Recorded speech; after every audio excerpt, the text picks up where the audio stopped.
Well, hello, an update, just because I haven't done one for a bit. I will be opening the new, I think it's Mexican chili tomorrow. Kind of not looking forward to that. I've had about 4 days on the Madras, on and off, and I mean on and off by I've changed the flavours to what I had left over from the tomato. I still haven't gone back to the Thai green curry yet. I have, however, worked out that one bag lasts roughly, when you're having 3 meals a day, 3.5 days. So it takes 2 full bags to get you through a full 7 days. I have just got enough food to last the entire month, including the Thai green curry, which means I'm going to have to eat the Thai green curry, which I fucking hate. I am not a fan of the Thai green curry at all, but I'm going to have it. It's going to so suck. Right. Since I've been having this, I spent 3 days where I was run down, I had no energy, and I felt pretty much like shit. I did go all in. I've not had anything other than the huel food. No milk, no chocolates, no sweets, no biscuits, no any... What you'd have on a normal diet? Yeah, none of that. Any meat? No meat whatsoever. Vegetarianism. Oh, God, just take a moment. I'm not insulting vegetarians, but I'm kind of saying that your diet's shit, man. I mean, if you don't like it, it's your problem. I can quite happily say that you want to say a meat diet shit. Go ahead. I am not offended. Be offended. Nothing happens. People get offended. It's shit. Just deal with your shit. God damn. But yeah. So the biggest problem with the Madras, other than the fact that it's slightly spicy, is it turns out I have, or have had for years, IBS. Oh no! So for people who have IBS or stomach problems in general, the spices that they add to the huel meals make it feel like you're literally burning from inside. Feels like you're having palpitations, you'll have panic attacks, your stomach will bloat. It's all a fucked up, weird experience. It's not great, but you'll get used to it. I say that you will kind of get used to it. But it does kind of suck. I mean, right now I've got indigestion. I've had indigestion ever since I started having them. Excuse me. But yeah, so the spicy, the chili, the Mexican chili's next. And I'm not handling the spices from the Madras well. Even though most of it so far, apart from the Thai green curry, I've managed to be able to palate. As in, I can eat it. So that shouldn't be too bad. I haven't gone back to the Thai green curry like I said. So when I do go back to it, I'm pretty sure that's going to be a bit fucking freaky. I'm just going to have to eat it for the sake of eating it. I'll have to call on my inner northerner. Yeah, we're too tight. We're not going to throw it out. No, we're going to eat it. But you don't like it. Well, I'm going to fucking eat it anyway. But it tastes like shit. I don't care. I paid for it and I bloody eat it. And that's what's going to happen. I don't care. I'm going to eat it.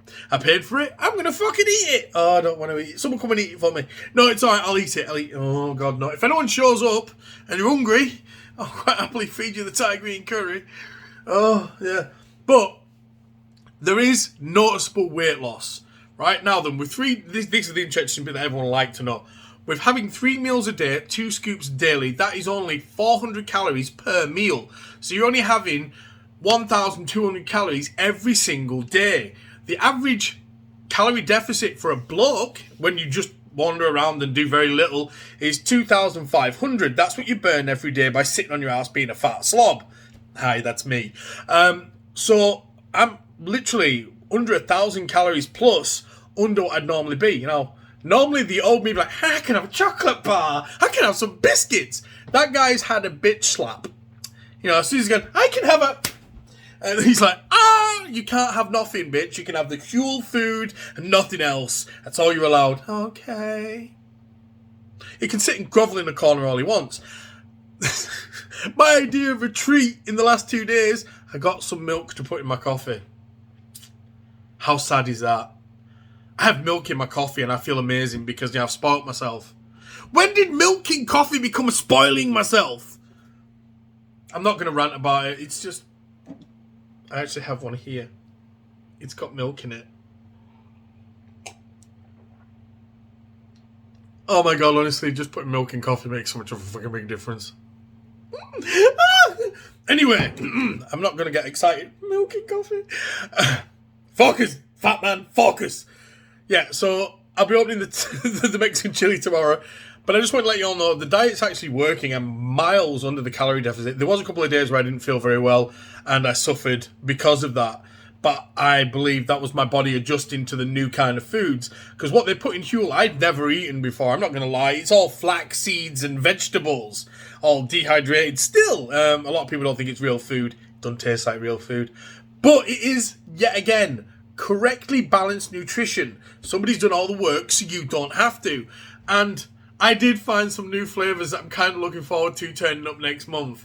I've ordered another madras, but only one. 2 tomatoes and herbs, because they were actually really good. Even though they are bland, they are doable. I've ordered a full crate of banana complete drink things. They're amazing. The tits. And some berry just to break it up. But the new ones, they've got actually, what was it? It was macaroni and cheese. How is that part of a diet? How would I not see that? So I'm getting that. I am getting that.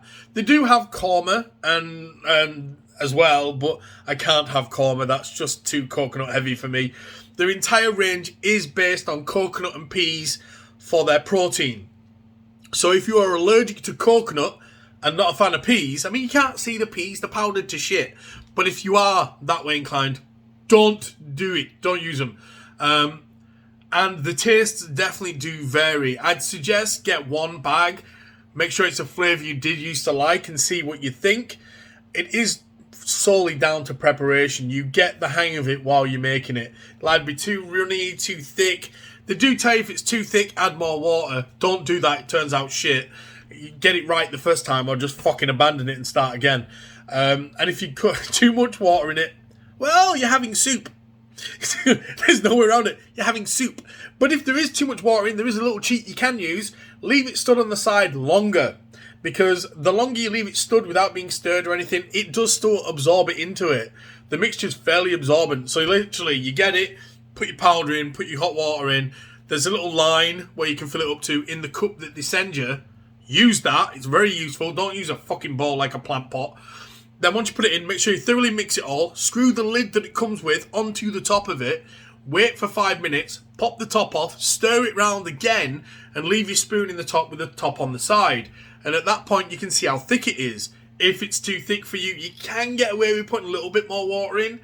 I don't really recommend it because you will not have that absorbed in all and it will stay fairly runny. But if it's still too runny and not quite thick enough, give it another 5 minutes left on the side, even with a spoon in, and you'll be able to see it slowly thicken up while it stood there. Now then, I hope this information helps.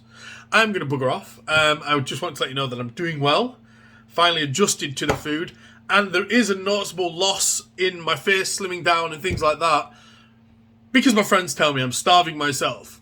I don't feel hungry. I did for 2 days, but that's because I was used to eating a lot of food and doing very little. So I do recommend this. It's probably not for everyone, as it is massively expensive. The next order I put in is come to £200 just for the food that I need to get through 4 weeks.